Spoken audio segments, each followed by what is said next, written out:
Hi, everyone. Welcome to Comedicine. I'm your host, Dr. Sarah Boston, and we've got a great guest today. We have popped across the pond. We're over in London speaking to Liz Easter. She is a small animal veterinarian. She's been a veterinarian for 19 years, working mostly in what we call primary care or GP. And she recently made a change. She is working as a veterinarian in mobile practice, focusing on palliative and end-of-life care, which is such an important field that people really need. She's also doing comedy all over London. She's going to tell us about the Big Belly Ding Dong Gong show, which sounds terrifying. She's a mom. She's a cat mom. She's a wife. And I know you guys will love my chat with Dr. Liz Easter. Welcome. Okay. Your clients don't call you doctor in the UK, right? They do now, yes. Oh, they do? Yes. Oh, I didn't know that. Yeah, it changed a few years ago. It was always like, oh, but the veterinary degree is a Bachelor of Veterinary Science in the UK, whereas in Canada and the States, it's Doctor of Veterinary Medicine. So that was always like this thing, like you can't call a veterinarian doctor. But then why did they change it? What happened? So it must have been about, 5-6 years ago, the Royal College decided that if we wanted to use the word doctor, then we were allowed to. I'm not sure about what happens to graduates now, whether they just all graduate as doctor, but I'd graduated long enough ago so I was just Ms. or Mrs. And then they said, you can change to doctor if you want. And some people chose to change to doctor. I chose to change to doctor. Other people didn't because they like that. I don't know if you have this in the States, we have this in the UK, where surgeons use Mr. You become a doctor to start with, and then if you graduate, if you do further in the UK, you become a consultant, you go back to Mr. Really? Yes. That's so strange.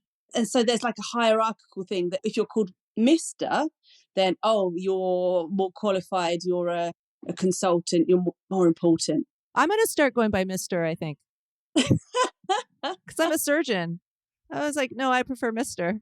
See, I have a whole issue with the whole like Miss. I don't know if that's the same in the UK. Is like Miss is like you're not married, and Ms. is like you're a spinster, and then like Mrs. is like you're. So like I have issues. I have beef with that whole thing. Mr.'s good. Mr. sounds great. As female, identify to be Mrs. Right. Or I don't know what would happen if you were not married. Yeah. The whole thing is that, women, we don't get a lot of choice necessarily about whether we expose our marital status. Yeah. Unless we go by Ms. and then people think that you're being awkward. Yeah, you're spinstery. No one's talking about it because no one cares about middle-aged women. But anyway, that's another story. Okay. I feel like you're my stunt double in the UK. I'm kind of no one can see this. Samesies. Okay.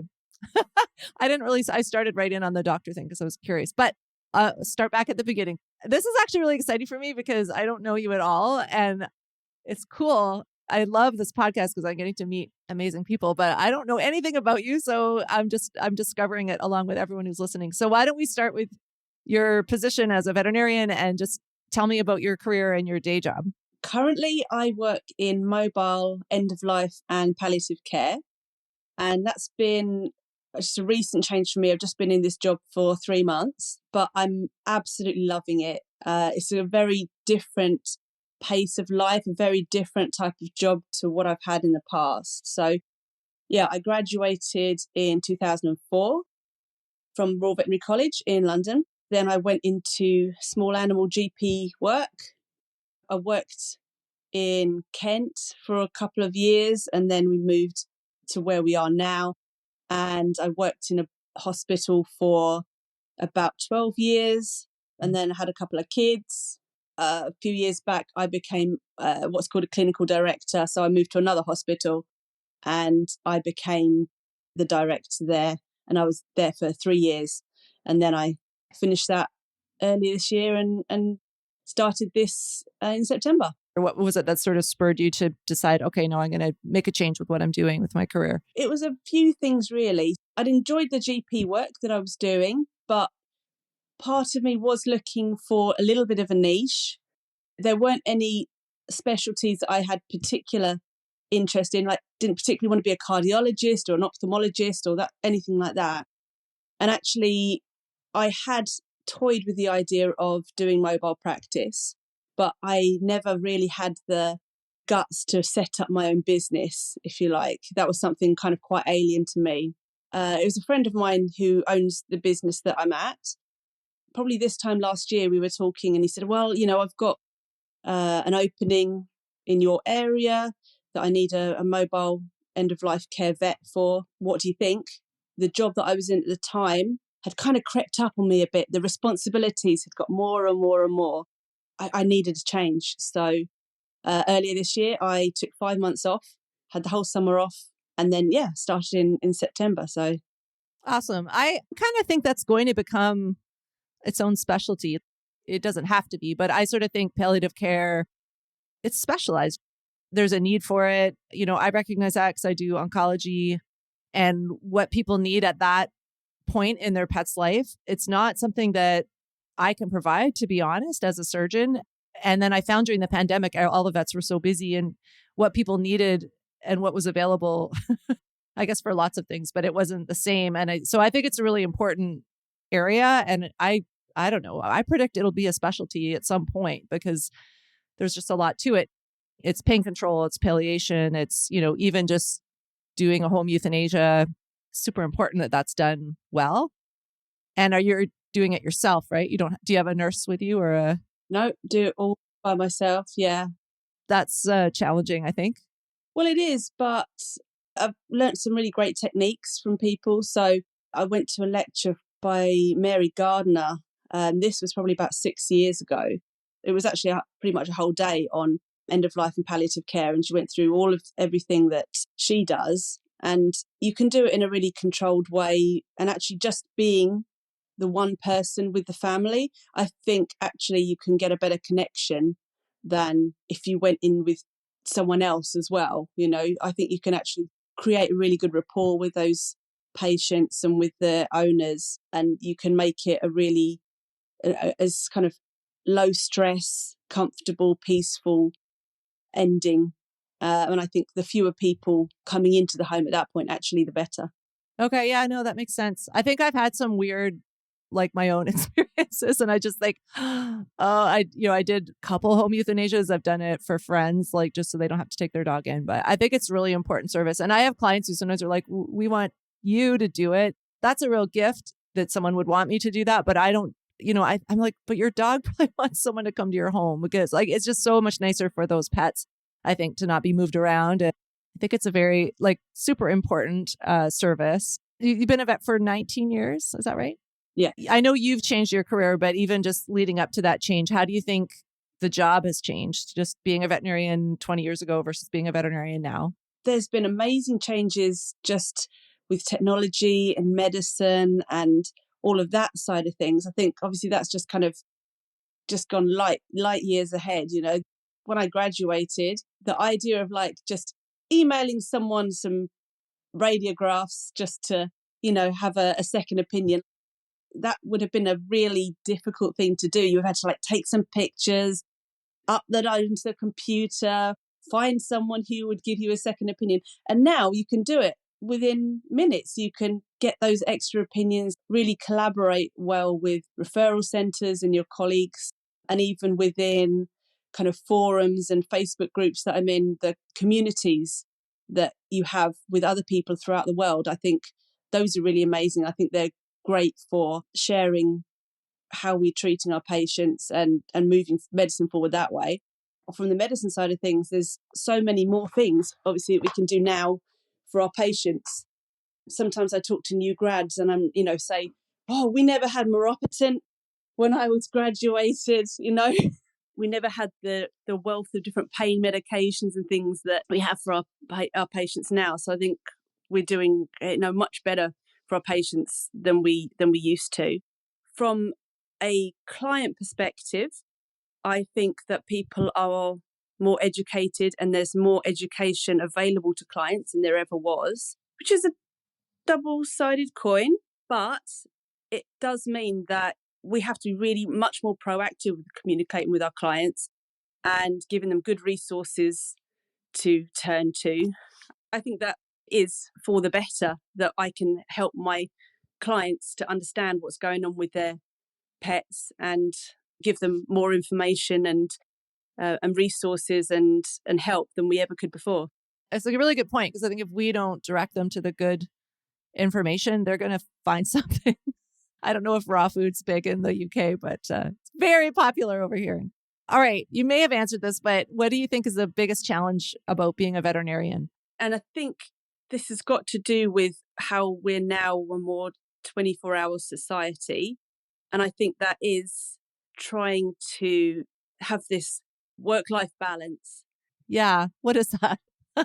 This kind of ivory tower thing of having a work-life balance, and like, it's easy to, if you're at home and to phone into the practice or message someone and go, how's this patient doing? Or, there's a temptation to try and find out this stuff on your day off, or to be on some other forum looking up stuff that you shouldn't. And that is something that and people expect you sometimes as well to be available to them, including people that you've never met before on Facebook. You somehow have a friendship with them on Facebook, and then you get this message on your inbox going, can I ask you about my pet? And I can understand as well why younger vets probably struggle with this as well, because they've never grown up with anything else. But no, I agree with you. I'm laughing because I found you on Facebook and I messaged you, but I didn't ask you for veterinary advice. I just asked you to come on my podcast. But it happens all the time. Actually, I've noticed it's like it's an inverse proportion of like, they're more likely to ask me for advice the less they know me. I just met someone at a comedy show last night, and he's like, what's your Instagram? And I'm like, and I told him, and then he was like, oh, I got questions about dogs. I'll message you. Like, no, what? That was not an invitation for what? I don't know. Anyway, but yeah, no, I think it is a really big challenge. I don't think people realize how intrusive that can be in our lives. So I like to switch to the positive. What is the thing that you like most about being a veterinarian? And especially in the job that I'm doing now, I love the connections between the owners and the pets, and seeing those relationships, being a small part of that as well. I absolutely love geriatric patients. Like, I think there's so many that we can do stuff for, and owners don't always know that when they come in. Sometimes they'll come into us, right? And they'll think that it's the end. They won't know that there's anything, but sometimes they want to try. And sometimes you can make really important differences to the pet's life and to the owner's life. And then, we talk quite a lot in my line of work about the bond between the pet and the owner, and that how we want to keep that bond really strong right up until the end, because it can be challenging to nurse at home some of these pets. And what can be really difficult is if those caregivers get like compassion fatigue and caregiver fatigue and start to resent what's going on. And that's not what we want. These pets live great lives, but the owners live great lives as well. And so I love helping facilitate that where I can. I love that. Yeah, it's super, super important. I'm amazed sometimes because I actually also share your love for geriatrics, because oncology is just, they're all 10. If I'm rounding and I can't remember how old my patient is, I go, they're 10, and they always are 10. They're amazing because they've been part of these owners' lives for a decade or more. So I agree with you. It is really special working with those animals. Okay, I'm going to switch gears. We're going to move over to comedy, because this is a comedy podcast. I know you haven't been doing it for just like a year and a half or so. Stand up, is that right? Okay, well, tell me how did you get started doing stand up? Stand up is something I've always watched. I've gone to the gigs, I've watched the shows, and it's something I've always really enjoyed. And always in the back of my head, I've had like, hey, how do people get into that? And how do you go about doing that? And I'd never even thought that it was something that I could do. I was actually in the garden one day, but I was on my phone, because when are we not on our phones? And this advert came up for this comedy workshop. And so the idea was that you go to this 8-week comedy workshop, you have a showcase at the end, and you invite your friends and family to come along, and you make a bit of money for cancer research as well. So this seemed like quite a low stakes way of getting into trying it. So, I thought, yeah, let's give it a go. So I went along, and the first night we were there were 40 people in the room, and you're like going, wow, there's a lot of people here. But the comedian called Sarah Bonetto, she said to us, look, by the time you finish, half of you are not going to be here. She's like, half of you you're just going to give up. And I was like, okay. But then, week after week after week, there were fewer and fewer people. So by the end, there was like 20 people. And yes, we did this really long showcase. Can you imagine like 20 people all doing their 5 minutes, but probably going over and all this sort of stuff. I can't remember how many hours. It's like an open mic when they go on forever. Yeah. Yeah. But it was in a really good comedy club in London. And so we did that. And actually, I've got a slightly funny story about that. Well, you be the judge of that. All right. So I'd spent 8 weeks crafting this 5-minute set. And each week you'd go along, tell a little bit. People would give you pointers of what they thought was good and, what to add in.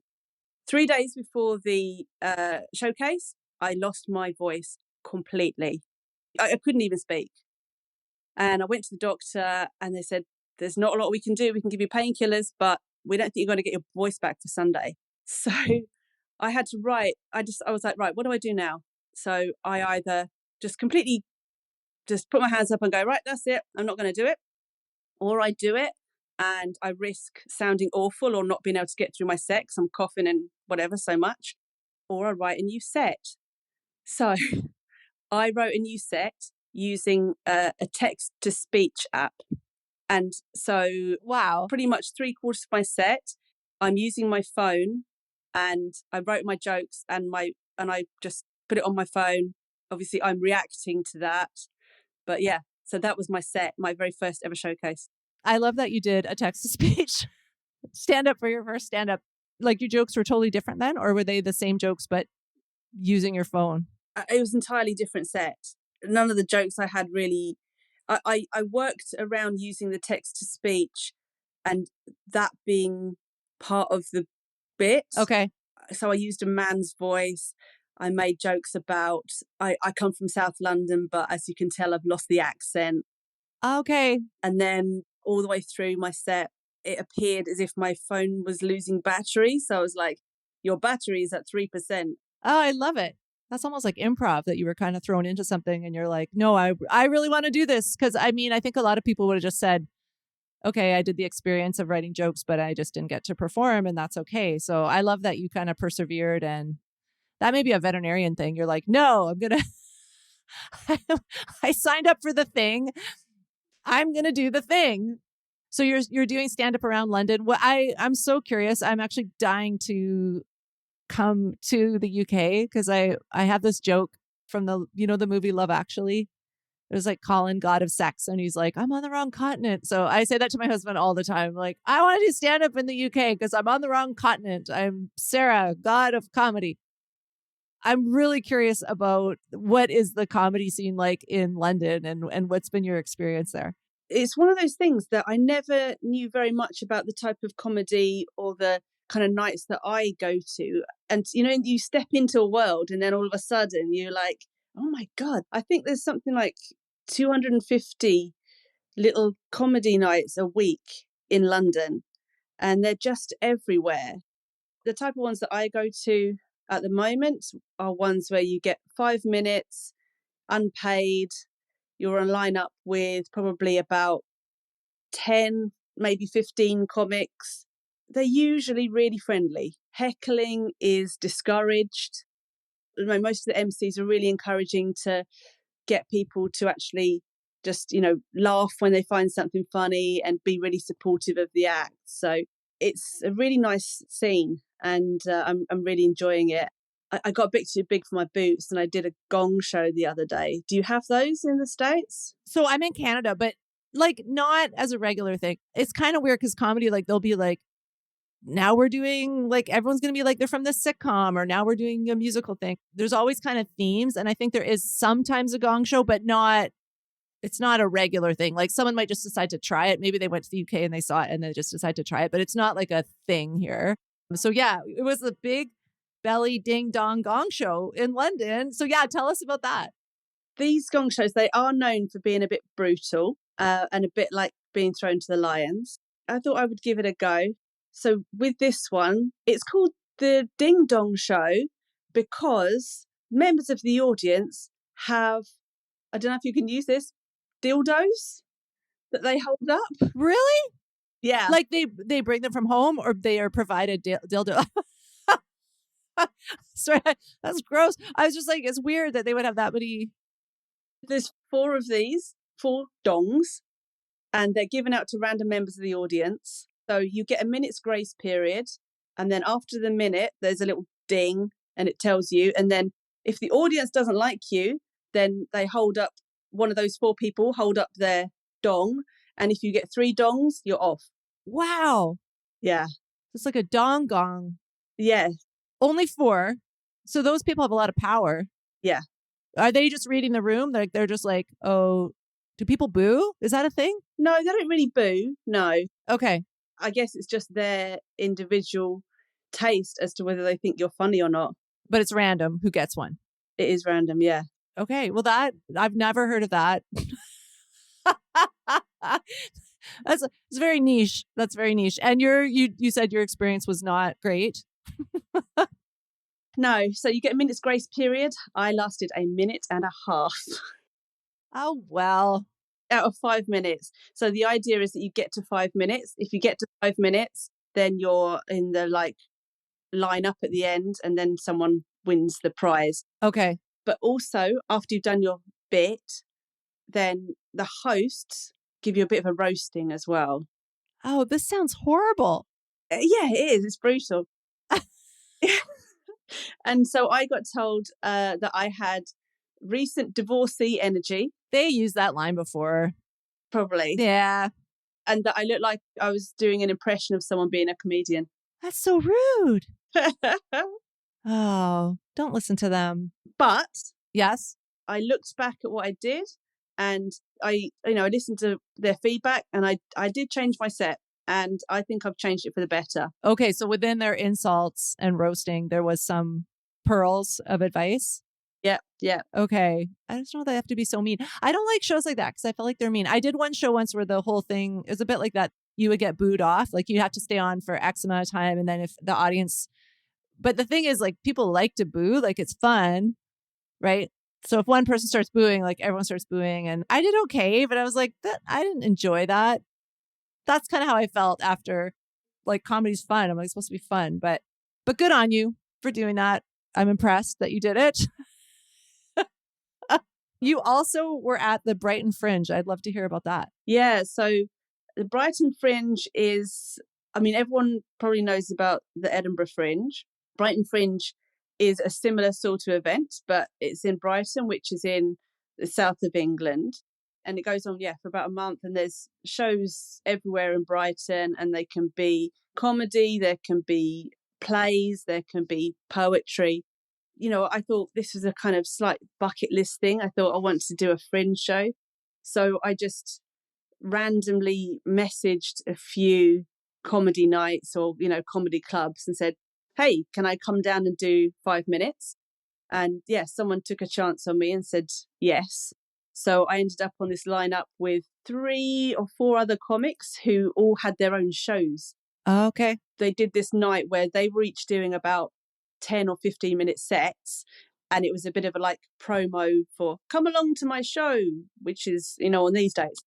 And there I was, just me doing my little 5 minutes going, I got nothing to advertise, but I just wanted to come along for the ride. But that was fun. Yeah, I love that. That is awesome. All right. Do you think the pandemic had anything to do with doing stand-up, or do you think it was just no, it was just the time of life and it was just kind of like something you've been thinking about and you had that opportunity? I don't think a pandemic per se. If we're talking about kind of life-changing stuff, then over the past few years, there's been a couple of people who I've lost suddenly or unexpectedly or at young age, my age. And that does make you kind of sit up and take notice and go, oh my God, I'm not here forever. And if I want to do this stuff, why am I not doing it? If I want to do something that's fun and I want to use my brain in a different way, let's just get out there and do it and not have it as that thing of, oh, I wish I'd done that, or why was I never brave enough to do that, Yeah, I love that.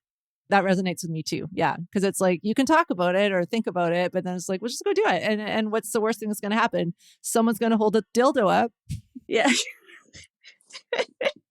And really, that's not so bad. 4 people, I guess, or 3 people are going to hold dildos and point their dildos at you. That's the worst that's going to happen, right? Like, which is not that bad. Like, you survived the donging or whatever that was. Okay, we're going to jump to a clip. So between the two of us, we've got a couple of kids. And anyone else in here got kids? Yeah! Yeah? Okay. Anyone else here got a kid that makes them really look like they cheated? Just me then. Okay. So the 2 kids. So I should mention that my husband is Spanish. So when the first kid came out looking very much like we would expect. So dark hair, dark skin, dark eyes, beautiful kid. Right, looking like a miniature Antonio Banderas, right? Really cute kid. Second kid, still cute, right? Still cute. I will tell you that, still cute. But we get more kind of Ron Weasley vibes. And people will like look at the 4 of us, and they look at me, my husband, and the 2 kids, and then back at me, and then back at my husband, like, does he know? Like, what does she tell him? And they will be really honest, and they will kind of, ask me, and they were like, why are your kids like 2 different colours? Like, as if I've put a different Instagram filter on them. But I have to say, it was a shock for me when I gave birth to that second kid, because we were there, and I was in the birthing pool, because I'm middle class, and the kid came out like this, and it was like that thing when you're in a restaurant, and the waiter brings over your food and puts it in front of you, and you go, excuse me, I mean, this looks really nice, but I'm not sure it's mine. Oh, it is mine? Oh, okay. I mean, there was nothing on the menu about ginger. And then people, they'll ask me, they'll say, but Liz, really, like, why, they want to know, why is your second kid ginger? And they don't want to know that I've got some Scottish heritage, or that my husband has got a family from like East Anglia. What they want to hear is that some real dirt, like I've had, some sort of really intimate meet and greet at an Ed Sheeran concert. Okay. That was great. Thank you for sharing that. Can you talk a little bit about your joke writing process? What are you doing to create your material and try to get your jokes written? Is it like on stage stuff? Is it writing notes, or how are you creating your material? A lot of my stuff is storytelling and kind of observational stuff. So sometimes I'll draw on an experience that I had. It may have been years ago that I had this experience, but it was something that I found funny at the time.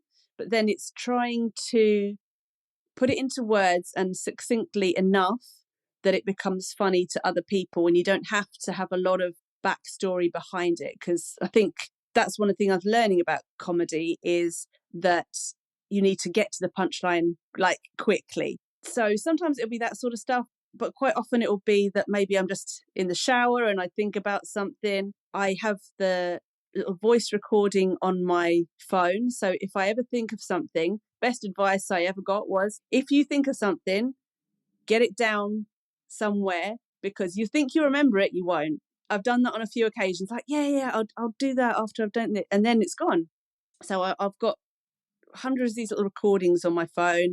Sometimes I'll write them down, but it's funny because sometimes I'll just go to bed at night, I'll say night to my husband, and then I'll lie there, and like something will come up in my head, and then suddenly like my husband will hear me picking up my phone and going, like, because I'm trying to whisper something into my phone that I found funny, because otherwise I know that it's not going to be there in the morning. What I really enjoy about the joke writing process is the craft of, getting it down to the kind of almost the fewest words, but in the right order, because that is what changes something from being like, oh yeah, to actually being funny. And so I think that's a different way of using my brain, which I'm really enjoying. Yeah, I love that. Yeah, it's amazing how you do think I'm sure they've been the funniest jokes in the world that I've thought of that I didn't write down. And I'm like, sometimes they're not, right? I'll write something down at night and I go back to it. I'm like, what was I even thinking? But yeah, that is great advice. Like, don't think you'll remember it because you just don't. And then it's very frustrating because you're like, what was that thing, that I wanted to do? So great advice. I'm interested that you do it by voice memo, not I write stuff down. That's really cool. I just find it quicker that way. I can just get it down, and sometimes I'll ramble a little bit as well, and I'll say, right, I want to say something about this, and I thought this was funny, and I need to get this into a joke somehow, so. Yeah, and then it's there, and you can go back to it. You said you talk about your husband sometime. Where are you mining for material? Just funny things that we've noticed, or that, that like I've noticed about him or us or our family. Part of my set is about, and again, this is all from real life, is that there's a rumor, I don't know if you call it a rumor, that our friends think we're swingers. Right? And so we really play up to this, right? We're not. So part of my act is I talk about how our friends have got this rumor that we're swingers, and we do have a hot tub in our garden that our friends call the sex pond. Gross, right? But then I just say, oh, but I think it's just because I like to invite my neighbours around a lot for orgies. So that's the kind of stuff that I get it from. Also, having a recent change to both of us working from home, like there's stuff that you can get from that. The other thing that I make jokes about, which some people may not really agree with, but basically my son looks very, very different to my husband. And so I make lots of jokes about how it looks like he's not his father and that sort of stuff, which is really, it's not making, I don't think it's making fun of my son. I think it's making fun of the situation, but I know some people don't always agree with that. But that's kind of like how people judge, because even if he wasn't, like, what does it matter, right? You're a family. But yeah, it's funny how people will just like look at a situation and just quickly, decide, oh, they know what's going on, where they don't, necessarily. So I think that's the funny part about that. I've already noticed this, so I kind of know the answer to this question, but it seems like you like to have a separation of veterinary medicine and comedy. Mm-hmm. Your name for your comedy and your surname for your profession, there, because you have a married name and a maiden name. See that? Even that terminology. Think about that. Anyway, that you have two last names, so you can use either one as you choose. So you choose to use one as your professional name and one as your kind of comedy name. Yeah.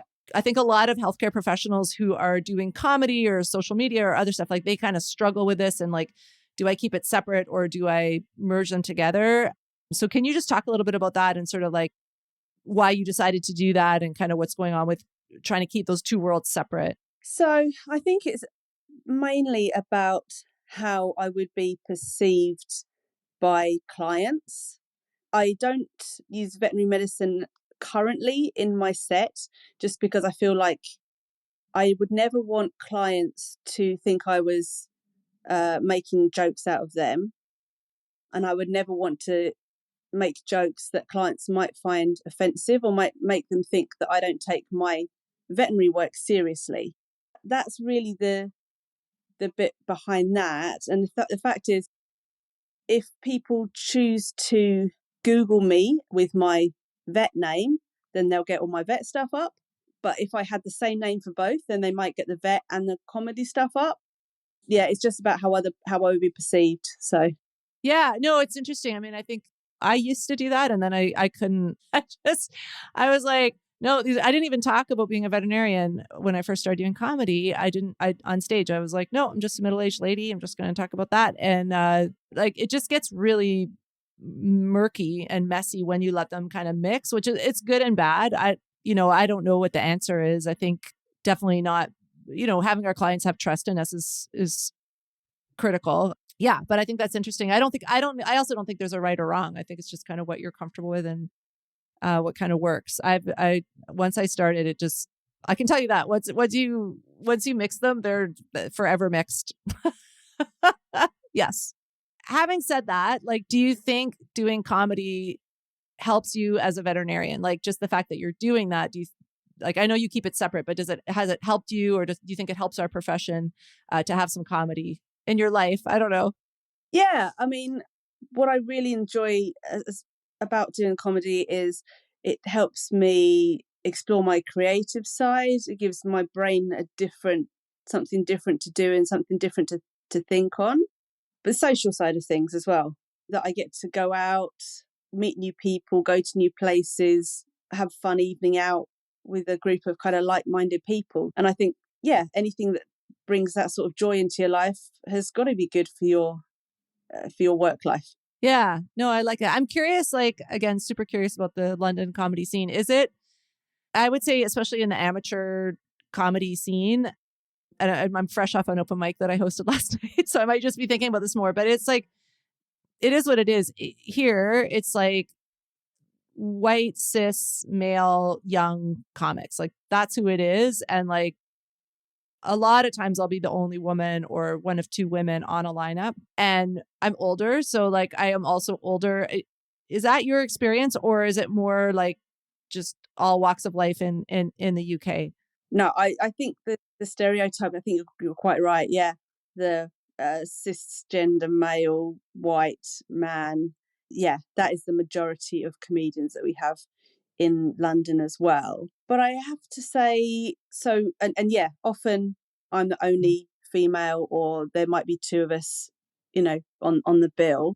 I mean, I can't talk for people of different ethnicities, but I think that we probably are seeing more people, slightly more mixed lineups. But I also think that the MCs, the compares, I think they're thinking more about how they can produce a mixed lineup, and I think that can work to my advantage as a female, because people do often want a woman on the bill.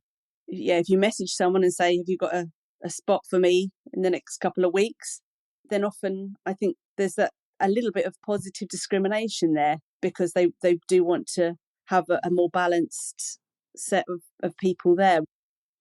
People with different experiences in life. Yeah, it definitely gives them more. If you have different points of view, I think it's a better show. Like having, yes, we want still the 25-year-old man.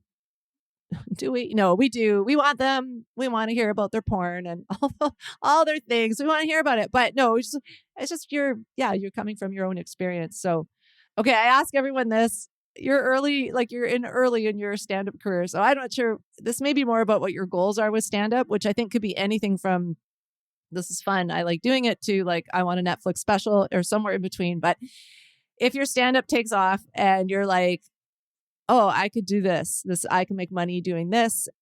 So my question is, if you could do stand-up full time and you could have the same amount of money and it wouldn't affect your family, it's just, those are all the same, which is not really reality. But anyway, well, maybe it is for you. I don't know. But if that, so you don't have to think about the money, just like, in my day, I'm a stand-up comedian or I'm a veterinarian. Would you move towards stand-up full time, or would you like to try to have a balance, or are you like, no, this is just a hobby? How are you feeling about that? I think that actually to do it full time would put a pressure on it that I think might mean that I didn't enjoy it quite as much. I've had a similar thing. So I'm quite a creative person. I do a lot of hobbies like crocheting and sewing and things like that. And a lot of people have said to me in the past, oh, Liz, you could make a business out of this. You could sell the things that you make. And I've always just felt like, no, I do this for my own pleasure. There's no time restrictions on them. Yeah, I'll make stuff for people, but it's never with the intention of, oh, I want to make a load of stuff to make money from it.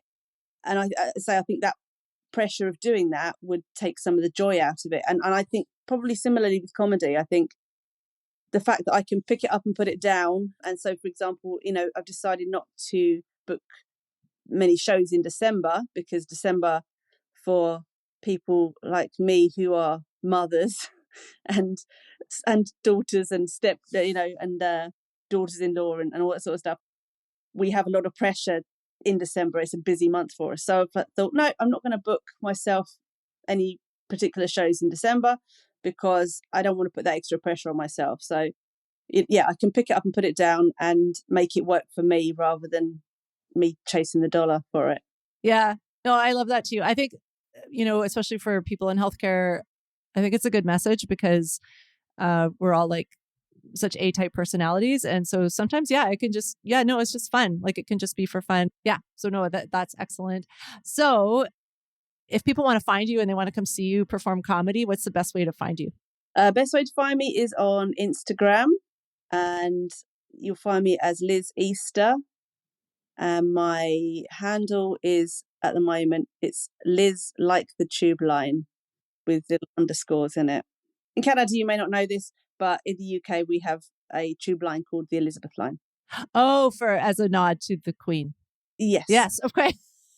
For some reason, I'm like, why do they have a tube named Liz? Yeah. But yes, someone important named Elizabeth. Yes, which is my middle name, actually. So there you go. Yes, after my parents are British. So anyway, okay, that all makes sense. Okay, now we're coming to the last question, and it's very serious, very important. Dr. Ken Jeong he's my hero because he was like a doctor, and then he's like switched right over to comedy and acting and everything. So he is our ultimate guest for Comedicine.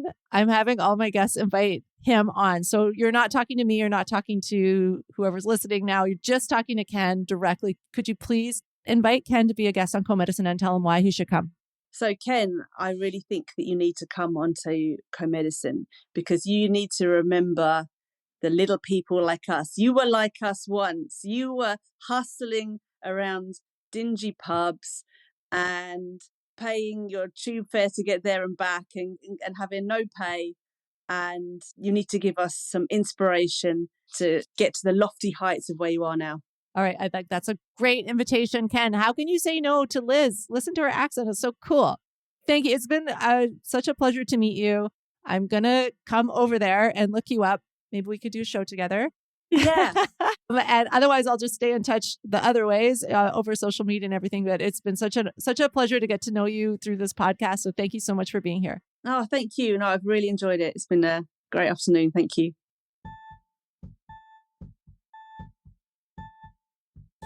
And that wraps up another episode of Comedicine. Thank you so much for joining us. I want to give a shout out to Mark Edwards, who wrote the music for this podcast. He is a very funny comedian, also a musician who writes music that makes me laugh. I don't know. Is that a thing? I don't know. He can do that. Also want to shout out to Heather McPherson of Twisted Spur Media, who's our producer and editor, who makes everything work. I could not do this podcast without her. And I want to thank you for listening and for sticking with us in season 2.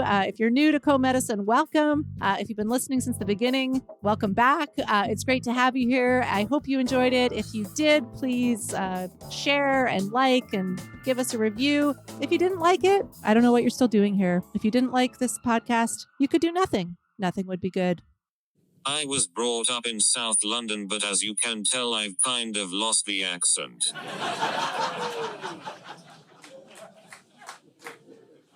Your iPhone battery is at 2%. I've been using this at home with my husband. He's quite happy about the silence. He also seems to listen to me more when I sound like a man. He says it's a bit off-putting in the bedroom though. Oh yes, baby, I like that. Give it to me, baby. I'm going to ride you like a bucking bronco.